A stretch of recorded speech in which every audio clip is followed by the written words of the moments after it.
ராணா குருவியும் சோனா குருவியும் ஒரு காட்டுல கணவன் மனைவியா வாழ்ந்து வந்தாங்க. அவங்களுக்கு பியூட்டி ஸ்வீட்னு 2 பெண் குழந்தைங்க இருந்தாங்க. ராணா குருவி வீடு வீடா போய் முட்டை வித்து அதுல வர பணத்தை வச்சு தன்னோட குடும்பத்தை நடத்திக்கிட்டு இருந்தது. சோனா, நான் முட்டை வியாபாரத்துக்கு கிளம்புறேன். நீ நம்ம 2 குழந்தைங்களையும் பத்திரமா பாத்துக்க. நேரத்துக்கு நீயும் சாப்பிட்டு நம்ம குழந்தைங்களையும் சாப்பிட வை.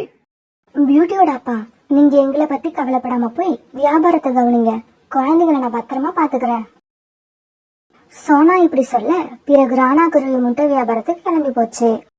புறா, வெளியில வா. நான் முட்டை எடுத்துக்கிட்டு வந்திருக்கேன். முட்டை வேணும்னா வந்து வாங்கிக்கிட்டு போ. ராணா, நான் உன்னதான் எதிர்பார்த்துக்கிட்டு இருந்தேன். இன்னைக்கு என் வீட்டுக்கு 4-5 கெஸ்ட் வராங்க. அதனால 10 முட்டை கொடுத்துட்டு போ. உடனே ராணா புறாவுக்கு 10 முட்டை கொடுத்துட்டு அடுத்த வீட்டை பார்க்க பறந்து போச்சு. இப்படி வாடிக்கையா தான் முட்டை கொடுக்கற எல்லா வீடுகளுக்கும் ராணா குருவி போக முட்டையெல்லாம் சீக்கிரமாவே காலி ஆயிடுச்சு. பிறகு முட்டை வித்த காசையெல்லாம் எடுத்துக்கிட்டு ராணா குருவி முட்டை கடை முதலாளி காலுக்காகத்துக்கிட்ட போச்சு. காலூஜி, நான் உங்ககிட்ட ரொம்ப நாளா முட்டை எடுத்து வித்துக்கிட்டு இருக்கேன். ஆனா நீங்க எனக்கு இப்ப வரைக்கும் 50 ரூபா தான் சம்பளம் கொடுக்கறீங்க. நானும் உங்ககிட்ட ரொம்ப நாளா 100 ரூபாயா கொடுங்கன்னு கேக்குறேன். நீங்க கொடுக்கவே இல்ல. தயவு செய்து இன்னையில இருந்தாவது 100 ரூபாய் கொடுங்க. காலு பதில் சொல்றதுக்கு முன்னால பக்கத்துல இருந்த கோரிக்காகவும் அவசரமா ராணா குருவிக்கு இப்படி பதில் சொல்லுச்சு. இங்க பாரு ராணா, இப்பெல்லாம் வியாபாரம் ரொம்ப டல்லா இருக்கு. அதனால சம்பளத்தை ஏத்தி கொடுக்கணுங்கிற பேச்சுக்கே இடம் இல்ல. இன்னும் 1 வருஷம் போகட்டும், அப்புறம் பாக்கலாம். இப்படி சொல்லிட்டு கோரிக்காகவும் 50 ரூபாய் ராணாவுக்கு கொடுக்க அதை வாங்கின ராணா குருவி நேரா காய்கறி கடைக்கு போச்சு. குழந்தைங்களுக்கு நல்ல காய்கறி வாங்கி சமைச்சு போட்டு ரொம்ப நாள் ஆகுது. இன்னைக்கு காய்கறி வாங்கிக்கிட்டு போவோம். இப்படி காய்கறி கடைகள் யோசிச்சுக்கிட்டு இருந்த ராணா குருவி திடீர்னு மயக்கம் வந்து அப்படியே கீழே விழுந்துருச்சு. உடனே பக்கத்துல இருந்த ரீட்டாக்குடியும் ஜம்ஜம் பறவையும் ராணா குருவியை தூக்கிட்டு வந்து வீட்டுல சேர்த்தாங்க. இப்படி கொண்டு போன 2 பேரும் நடந்தது எல்லாத்தையும் சோனா குருவி கிட்ட சொன்னாங்க. உடனே பயந்து போன சோனா குருவி பருந்து டாக்டர் அழைச்சிட்டு வந்தது. ராணா குருவிய நல்லா பரிசோதித்து பார்த்த மருந்து டாக்டர் கடைசியா சோனா கிட்ட இப்படி சொல்லுச்சு. சோனா, ராணாவோட ரெக்கைகள் 2ம் ரொம்பவும் வலுவிழந்து இருக்கு. இன்னும் கொஞ்ச நாளைக்கு ராணாவால பறக்க முடியாது. நல்ல சத்துள்ள ஆகாரங்களையும் காய்கறிகளையும் ராணாவுக்கு கொடுத்துக்கிட்டே இருங்க. காலப்போக்குல ரெக்கைகள் வலுவாகி ராணா தன்னால பறக்க ஆரம்பிச்சிடும். இந்த மாத்திரைகளையும் தினமும் சாப்பிட கொடுங்க. இப்படி சொல்லிட்டு பருந்து டாக்டர் பறந்து போனாங்க. ராணா குருவிக்கு இப்படி நடந்ததை நினைச்சு சோனா குருவியும் குழந்தைங்களும் ரொம்ப கவலைப்பட்டாங்க. அம்மா அம்மா, நம்மளை இவ்வளவு நாள் அப்பா தான் அன்பா கவனிச்சு நமக்கு தேவையானதெல்லாம் வாங்கி கொடுத்துக்கிட்டு இருந்தாங்க. இப்ப அப்பாவால பறக்க முடியாது. இனிமே நாம வருமானத்துக்கு என்னமா பண்ணுவோம்? பியூட்டி ஸ்வீட்டி, இத பத்தி எல்லாம் நீங்க 2 பேரும் கவலைப்படக்கூடாது. அம்மா இருக்க. அம்மா அப்பாவையும் பாத்துக்கிட்டு நமக்கு வருமானத்துக்கும் வழி பண்ணுவேன். பிறகு அம்மாவும் குழந்தைங்களும் இப்படியே பேசிக்கிட்டு படுத்து தூங்கினாங்க. மறுநாள் பொழுது விடிஞ்சிச்சு. காலையில கண் வீச்ச சோனா குருவி அடுத்து என்ன பண்ணலாம்னு யோசிக்க ஆரம்பிச்சது. இனி நம்ம கணவர் பழையபடி பறக்க ஆரம்பிக்கிற வரைக்கும் நாம தான் ஏதாவது வேலை செஞ்சு குடும்பத்தை காப்பாத்தணும். இப்படி யோசிச்ச சோனா குருவி பிறகு வேலை தேடி பறந்து போச்சு. சோனா குருவியும் எல்லா இடத்துலயும் போய் வேலை தேடி பார்த்தது. ஆனா பாவம், சோனா குருவிக்கு வேலையே கிடைக்கல. என்ன, நமக்கு எங்கேயுமே வேலை கிடைக்கல. இப்படியே போனா படுக்கையில இருக்க நம்ம கணவனையும் குழந்தைங்களையும் எப்படி காப்பாத்துறது? இப்படியே யோசிச்சுக்கிட்டு இருந்த சோனா குருவியோட மனசுல ராணா செஞ்சுக்கிட்டு இருந்த முட்டை வியாபாரத்தை நாமும் தொடர்ந்து நடத்துவோங்கிற எண்ணம் வந்தது. இந்த எண்ணம் வந்த உடனே சோனா குருவி காலுக்காகத்தோட முட்டை கடையை நோக்கி பறக்க ஆரம்பிச்சது. காலண்ணா, என் கணவரால இன்னும் கொஞ்ச நாளைக்கு பறக்க முடியாது. அதனால அது வரைக்கும் நான் முட்டை வியாபாரம் பண்ணலான்னு இருக்கேன். தயவு செய்து இல்லைன்னு சொல்லாம நீங்க தான் எனக்கு முட்டை கொடுத்து உதவணும். இங்க பாரு சோனா, நீ வியாபாரம் பண்ண உனக்கு முட்டை தாரோம். ஆனா 1 முட்டை உடைஞ்சாலும் உன்னோட சம்பளத்துல பிடிச்சிருவோம். இதுக்கு சம்மதம்னா நீ தாராளமா முட்டை வியாபாரம் பண்ணலாம். இதுல எனக்கு முழு சம்மதம் கோரியாக்கா. நான் 1 முட்டைய கூட உடைக்க மாட்டேன். முழு கவனத்தோட வியாபாரம் பண்ணுவேன். இப்படி சொன்ன சோனா குருவி பிறகு அங்கிருந்து முட்டையை எடுத்துக்கிட்டு வியாபாரம் பண்ண பறந்து போச்சு. இப்படி போன சோனா சாயங்காலம் வரைக்கும் அலைஞ்சு திரிஞ்சு எல்லா முட்டைகளையும் வித்துருச்சு. பிறகு முட்டை வித்த பணத்தை எடுத்துக்கிட்டு காலுக்காகத்தோட கடைக்கு வந்தது. சோனா குருவி கிட்ட இருந்து முட்டை வித்த பணத்தை வாங்கின கோரி சம்பள பணம் 50 ரூபாய் கொடுத்தது. சோனா, நீயும் ராணா மாதிரியே சுறுசுறுப்பா வியாபாரம் பண்ற. நாளைக்கு காலையில கொஞ்சம் சீக்கிரமா வந்துரு. பிறகு அந்த 50 ரூபாயை எடுத்துக்கிட்டு சோனா குருவி தன்னோட வீட்டுக்கு ரொம்ப சந்தோஷமா பறந்து போச்சு. வீட்டுக்கு போன சோனா குருவி தான் கணவர்கிட்டயும் குழந்தைங்க கிட்டயும் ரொம்ப மகிழ்ச்சியா இந்த விஷயத்த சொல்லுச்சு. பியூட்டியோட அப்பா, இனிமே நீங்க குடும்ப பொறுப்பை பத்தி கவலைப்பட தேவையில்லை. உங்க உடம்பு குணமாகற வரைக்கும் குடும்பத்தை நான் பாத்துப்பேன். எனக்கு அந்த நம்பிக்கை வந்துருச்சு. பிறகு எல்லாருமே ரொம்பவும் சந்தோஷமா இரவு உணவு சாப்பிட்டுட்டு படுத்து தூங்கினாங்க. பிறகு தினமும் காலுக்காக கடையில இருந்து முட்டை எடுக்கிற சோனா குருவி பகல் பூரா பறந்து முட்டையை வித்துட்டு சாயங்காலம் வீட்டுக்கு வர்றது வழக்கமா வச்சிருந்தது. இப்படியே சில நாட்கள் நகர்ந்துச்சு. ஒரு நாள் காலுக்காகவும் கடையில இருந்து முட்டையை எடுத்துக்கிட்டு வியாபாரம் பண்ண வந்த சோனா குருவிக்கு தன் கணவருக்கு மாத்திரை கொடுக்காம வந்தது அப்பதான் ஞாபகம் வந்தது. அடடா, பியூட்டியோட அப்பாவுக்கு மாத்திரை கொடுக்காம வந்துட்டேனே, இப்ப என்ன பண்றது? உடனே வீட்டுக்கு போய் தான் ஆகணும். இப்படி நினைச்ச சோனா குருவி உடனே முட்டையை எடுத்துக்கிட்டு தன்னோட வீட்டுக்கு பறந்து போச்சு. ரொம்ப வேகமா பறந்து தன்னோட வீட்டுக்கு போன சோனா குருவி வீட்டு வாசல்ல கொஞ்சம் தடமாற வச்சிருந்த முட்டை கூட கீழே விழுந்துருச்சு. அதுல இருந்த எல்லா முட்டையும் உடைஞ்சு போயிடுச்சு. இத பார்த்த சோனா குருவி அப்படியே அழ ஆரம்பிச்சது. அட கடவுளே, என்ன இது இப்படி ஆயிடுச்சு? எல்லா முட்டையும் உடைஞ்சு போயிடுச்சு. கோரிக்காகத்துக்கு இப்ப நான் என்ன பதில் சொல்லுவேன்? சோனா குருவி அழுகுற சத்தத்தை கேட்ட உடனே வீட்டுக்குள்ள இருந்த ராணா குருவி தத்தி தத்தி வெளியில வந்தது. நடந்த எல்லாத்தையும் பார்த்து புரிஞ்சுக்கிட்டு ராணா குருவி சோனா குருவி கிட்ட இப்படி சொல்லுச்சு. சோனா, நீ ஏன் அழுவுற? நீ என்ன முட்டைய வேணும்னா உடைச்ச? தவறிதானே கீழே விழுந்து எல்லா முட்டையும் உடைஞ்சு போச்சு. இதுல உன்னோட தவறு எதுவும் இல்ல. இல்ல பியூட்டியோட அப்பா, ஒரு முட்டை உடைஞ்சாலும் உன்னோட சம்பளத்துல புடிச்சுப்பேன்னு கோரிக்காவும் என்கிட்ட ஆரம்பத்திலேயே சொல்லியிருக்கு. என்ன இது? முட்டை எடுத்துட்டு போன சோனா குருவியே இன்னும் காணோமே. தினமும் இந்த நேரத்துக்குலாம் வந்து சம்பளத்தை வாங்கிட்டு போற சோனா குருவி இன்னைக்கு ஏன் இன்னும் வரல? காலுஜி, வாங்க சோனா குருவி வீடு வரைக்கும் போய் பார்த்துட்டு வருவோம். இப்படி நினைச்ச கோரிக்காகும் சோனா வீட்டுக்கு பறந்து போச்சு. இப்படி போன கோரிக்காகும் முட்டையெல்லாம் உடைஞ்சு கிடக்கிறத பார்த்துட்டு ரொம்பவும் கோபமாயிடுச்சு. அடாடா சோனா, நீ இவ்வளவு திறமையா இருப்பன்னு நான் நினைக்கவே இல்ல. ஒரு முட்டை கூட விடாம எல்லாத்தையும் உடைச்சு தள்ளி இருக்க. உன்னை எப்படி பாராட்டுறதுன்னே எனக்கு தெரியல. கோரி அக்கா, நான் ஒரு முக்கியமான விஷயமா வீட்டுக்கு வந்தேன். கொஞ்சம் அவசரமா வந்ததால இந்த இடத்துல நிலத்தடுமாறி எல்லா முட்டையும் கீழே விழுந்து உடைஞ்சிருச்சு. தயவு செய்து என்ன மன்னிச்சிருங்க. இன்னொரு தடவை இந்த மாதிரி நடக்காம பாத்துக்கிறேன். என்னது? இன்னும் ஒரு தடவை இந்த மாதிரி நடக்காம பாத்துக்கிறியா?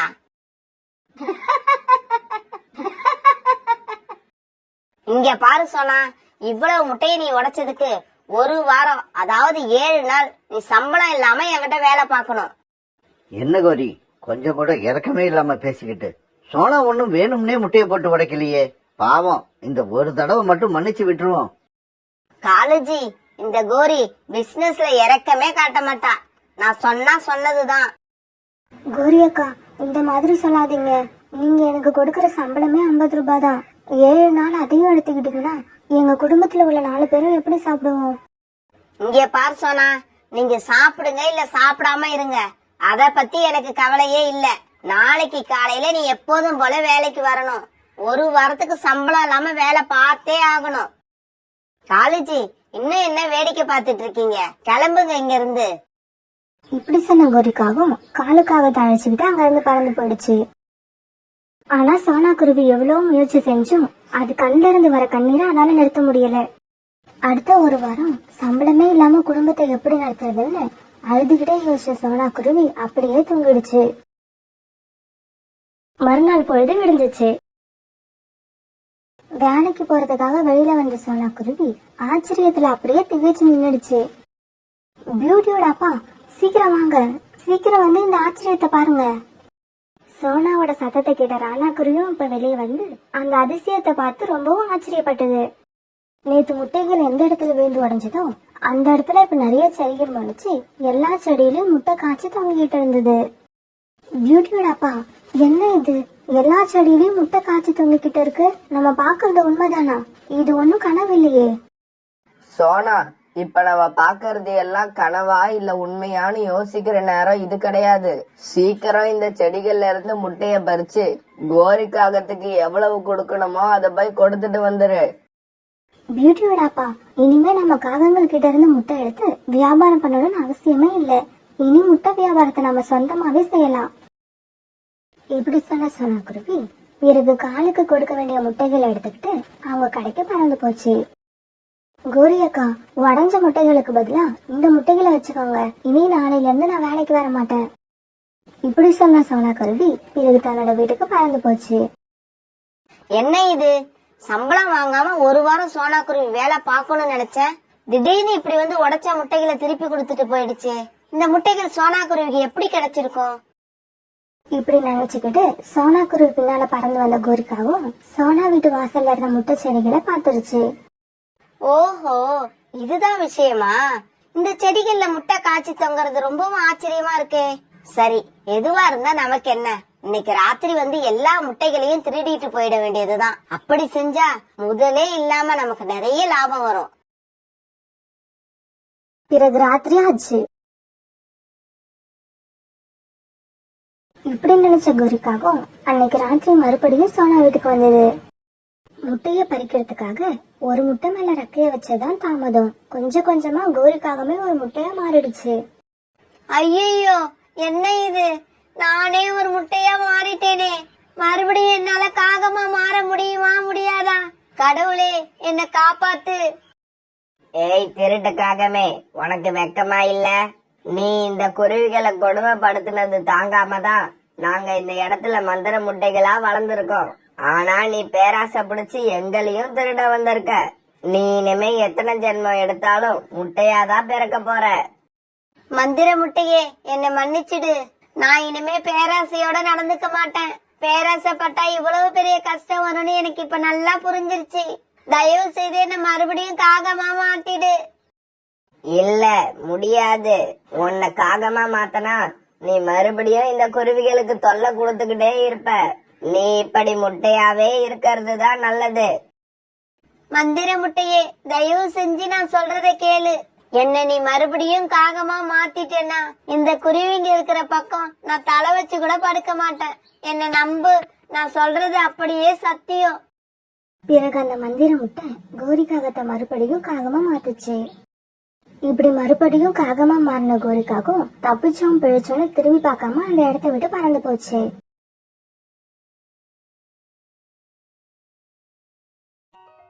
சோனா குருவி வளையல் வியாபாரம் செஞ்சு வந்தது. சோனா ரொம்பவும் ஏழை. சோனாவுக்கு 3 பொண்ணுங்க. வளையல் விக்கிற பணத்தை வச்சுதான் சோனா காலத்தை ஓட்டிக்கிட்டு இருந்துச்சு. புல்புல், வளையல் வேணுமா? இன்னைக்கு புது டிசைன் நிறைய எடுத்துட்டு வந்திருக்க. உங்ககிட்ட புது டிசைன் இருந்தா மட்டும் போதுமா? அத வாங்க, எங்க கிட்ட பணம் வேண்டாம். இப்படி சொல்லிட்டு புல்புல் அந்த இடத்தை விட்டு பறந்து போயிடுச்சு. புல்புல் இப்படி சொல்லிட்டு போன உடனே சோனா குருவி வளையல் கூட எடுத்துக்கிட்டு இன்னொரு பறவை கிட்ட போச்சு. முன்னா தங்கச்சி, புது டிசைன்ல நிறைய வளையல் வச்சிருக்கேன், வாங்கிக்க. உனக்காக நான் குறைஞ்ச விலையில தரேன். இல்ல சொன்னாக்கா, இப்ப எனக்கு வளையல் எதுவும் தேவையில்லை. ஏதாவது ஃபங்க்ஷன் வந்தாதான் தேவைப்படும். அப்ப நானே வந்து வாங்கிக்கிறேன். இப்படி சொல்லிட்டு மீனாவும் போயிடு. சோனா ரொம்ப வருத்தமாயிடுச்சு. காலையில வளையல் கூட எடுத்துட்டு கிளம்பின சோனாவுக்கு சாயங்காலம் வரைக்கும் ஒரு வளையல் கூட விற்கவே இல்லை. இப்படியே போனா நம்ம 3 குழந்தைங்களையும் எப்படி வளர்க்க முடியும்? பிறகு சோனா குருவி தன்னோட வளையல் கூட எடுத்துக்கிட்டு வீட்டுக்கு திரும்பி போச்சு. வீட்டுக்கு திரும்பின சோனாவோட முகம் சோகமா இருக்கிறத பார்த்துட்டு அதோட குழந்தைங்களும் சோகமானாங்க. அம்மா, இன்னைக்கு ஒரு வளையல் கூட விக்கலையாமா? ஆமா பியூட்டி, ஒரு வளையல் கூட விற்கவே இல்லை. ஆனா அதை நினைச்சு நீங்க 3 பேரும் கவலைப்படக்கூடாது. கடவுள் நினைச்சா நாளைக்கே கூட நம்ம வளையல்கள் எல்லாமே வித்துடும். சோனா குருவி தான் குழந்தைங்க கிட்ட இப்படி தைரியமா பேசினாலும் உள்ளுக்குள்ள அது ரொம்பவும் கவலையா தான் இருந்துச்சு. பிறகு அம்மாவும் குழந்தைங்களும் ராத்திரி சாப்பிட்டுட்டு படுத்து தூங்கினாங்க.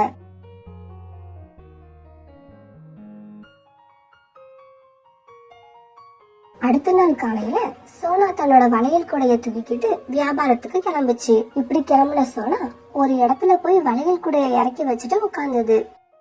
அப்ப அந்த காட்டுக்கு அரண்மனையை சேர்ந்த ஒரு பறவை அங்க வந்து உட்காந்து இப்படி சொல்ல ஆரம்பிச்சது. கேளுங்க கேளுங்க, இந்த காட்டுல உள்ள பறவைகள் எல்லாம் கவனமா கேளுங்க. இந்த காட்டோட இளவரசிக்கு கல்யாணம் நடக்க போகுது. அதுக்காக நிறைய வளையல்கள் நம்ம ராஜாவுக்கு தேவைப்படுது. வளையல் வியாபாரம் பண்றவங்க எல்லாம் காலையில 10 மணிக்கு உங்க வளையல்களோட நம்ம அரண்மனைக்கு வந்து ராஜாவை பார்க்கணும். இது நம்ம காட்டு அரசரோட உத்தரவு. இப்படி சொல்லிட்டு அந்த பறவை அங்கிருந்து பறந்து போச்சு. நாளைக்கு காலையில நாமளும் அரண்மனைக்கு தவறாம போகணும். யாருக்கு தெரியும், ராஜகுமாரியோட திருமணத்துக்காக அரசர் நம்மளோட வளையல்களை கூட நிறைய வாங்கினாலும் வாங்கலாம். இப்படி நினைச்ச சோனாவுக்கு ரொம்ப சந்தோஷமா இருந்துச்சு. இப்படி திருமண சோனா அரண்மனைக்கு எடுத்துட்டு போறதுக்காக நிறைய வளையல்களை புது புது டிசைன்ல பண்ண ஆரம்பிச்சது. இத பார்த்து சோனாவோட குழந்தைங்க எல்லாம் சோனா கிட்ட வந்தாங்க. அம்மா அம்மா, ஏற்கனவே செஞ்சு வச்சிருக்க வளையல்களை விக்கலன்னு தனமா சொல்லிக்கிட்டு இருந்தீங்க. இப்ப ஏமா மறுபடியும் புது வளையல்களை செய்யறீங்க? என்னோட புத்திசாலி குழந்தைங்களே, நாளைக்கு காலையில நான் நிறைய வளையல்கள் எடுத்துக்கிட்டு அரண்மனைக்கு போகணும். ராஜகுமாரி லூசிக்கு திருமணம் நடக்க போகுதாம். அதுக்கு நிறைய வளையல்கள் வாங்க போறதா அரண்மனையில இருந்து இன்னைக்கு தகவல் வந்திருந்துச்சு. அம்மா, அப்படியா? இது உண்மையிலேயே ரொம்ப நல்ல விஷயம். அரண்மனைக்கு போனா நம்மோட எல்லா வளையல்களுமே கண்டிப்பா வித்துடும். பிறகு சோனா குருவி ராத்திரி பூரா வளையல்களை தயார் பண்ணுச்சு.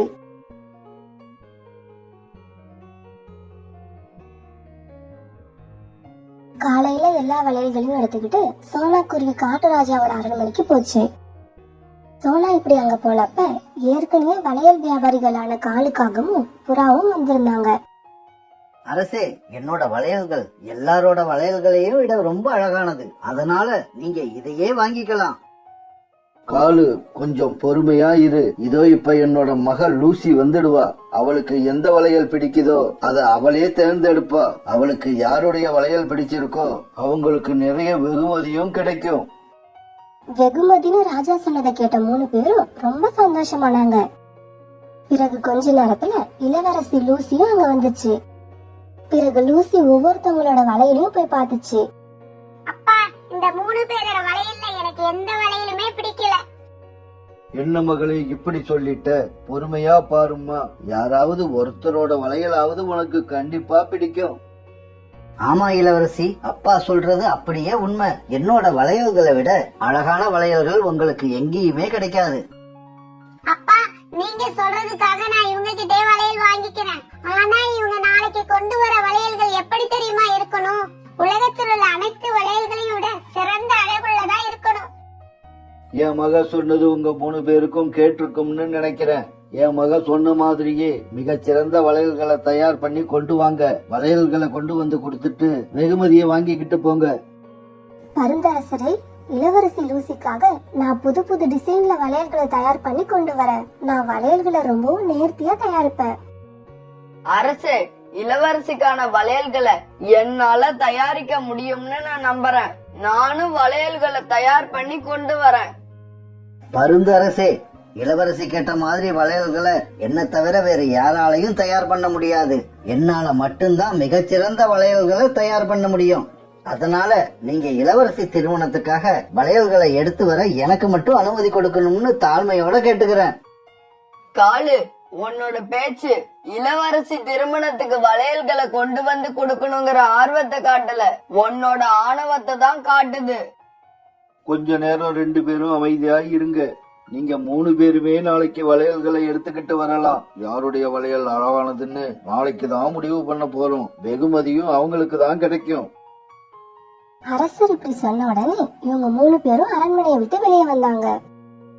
சோனா, நீ என்னதான் இரவு பகலா உட்காந்து வளையல் தயார் பண்ணினாலும் கடைசியா அது என்னோட வளையல்கள் கிட்ட தோக்கதான் போகுது. அதனால நீயும் புறாவும் இதுல கலந்துக்காம இருக்கிறது தான் உங்களுக்கு நல்லது.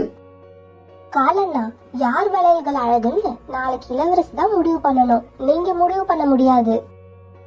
இப்படி சொல்லிட்டு காலுவோட பேச்ச காதுல வாங்காம சோனா குருவி தன்னோட வீட்டுக்கு போச்சு.